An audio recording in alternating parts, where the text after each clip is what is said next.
the murder of Anesha Isaacs. Anesha Monique Isaac was born in Cheverly, Maryland on January 23, 1994, to Pamela Covington and Anthony Lee Isaac. She was the youngest of 3 children. Anesha was an avid reader and a passionate writer. As a result, she accomplished writing her first book in elementary school titled All About Me. Anesha attended Anne Arundel County Public School, where she received her diploma. Following graduation, Anesha decided to go into the medical field. She felt that she would be a great asset in helping people with challenging health issues. Subsequently, she got her first start at the Pain and Spine Specialist Group in Mount Airy, Maryland. She continued in the medical field until she was employed as a manager at First Impression in Annandale, Virginia in 2023. Anesha loved her job and colleagues. Occupationally, she said this was where she needed to be. Anesha loved life, and she loved joking and spending quality time with family and friends, especially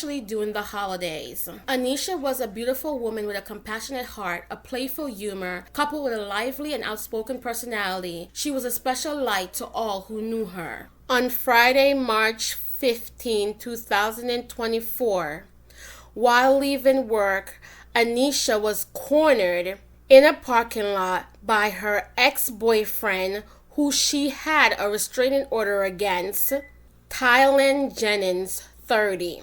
Anesha immediately called 911 and explained to them the situation and that Tylen should have been nowhere near her because she had a protective order against him.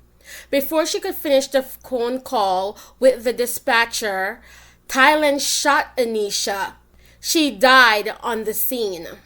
Anesha alerted the court system of Tylen's alleged violence in November of 2023. Court documents show. She told the court that on November 6, he held her hostage in her own home and hit and choked her, bruising her thighs and trying to kill or harm one of her family members. The court issued an arrest warrant for Jennings on November 7th, finding probable cause to charge him with 1 felony and 3 misdemeanors. That warrant wasn't even served until Friday, March 15, 2024, the same day that he took Anesha's life outside of her workplace in the parking lot. Anesha also had a protective order against Tylen Jennings. Court documents show. After a brief manhunt, police found Tylen Jennings and arrested him in Prince George County. Tylen Jennings will be extradited to Fairfax County to face a murder charge, police said. Nearly 3 weeks after she was killed inside her vehicle in Annandale, family and friends gathered for a memorial service to honor 30-year-old Anesha Isaacs. They celebrated her life at First Baptist Church of Clarendon. Isaac is remembered as a compassionate, funny, and lively person who loved to read and write. Among the people who spoke during the service was her employer, Jennifer Zolker Morgan of VHO Inc.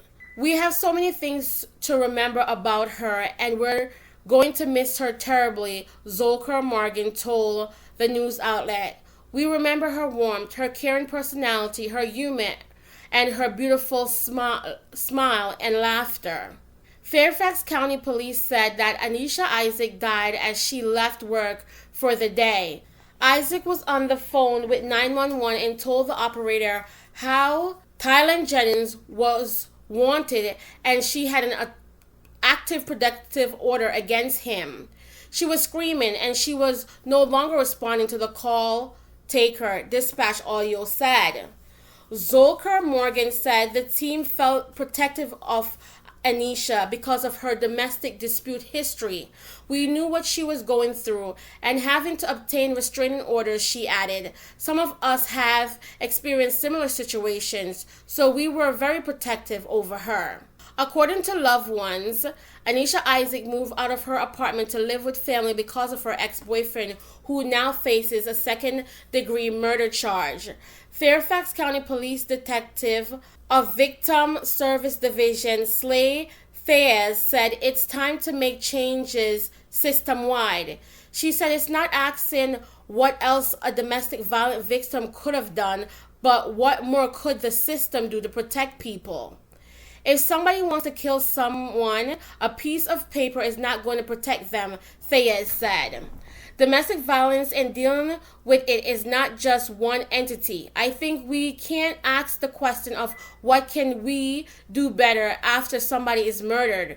These are questions that we need to work on before anyone is killed. I'm in 100% agreement with Detective Fayez that a protective order or restraining order does not protect the victims against violence. Oftentimes, the abusers find ways around it or completely ignore the order altogether.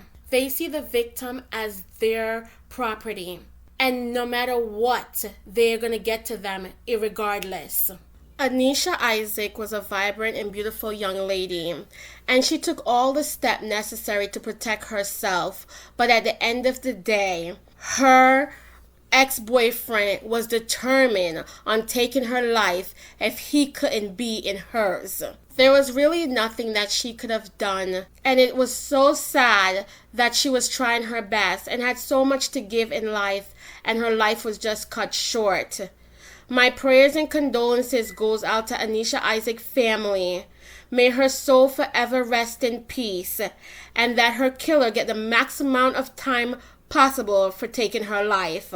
Until next time on the Meaningful Talk Crime Doc, don't forget to like, share, and subscribe, and I'll catch up with you guys later in the comment section.